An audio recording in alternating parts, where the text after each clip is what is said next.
Basis of the heart, aorta, pulmonary artery, and after that, what can we observe? Or airborne for early diagnosis of aortic insufficiency. That's all. What is about his breathing? Stop breathing. Because if you use auscultation, you can hear vesicular breath sounds, for example, or maybe wheezes. That's why stop breathing. After that, position of patient.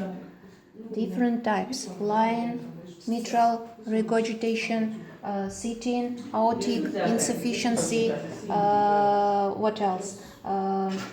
Area of the heart for auscultation. If it is aortic stenosis, neck for auscultation, back for auscultation. After physical exertion to check functional murmurs. That's all. Okay.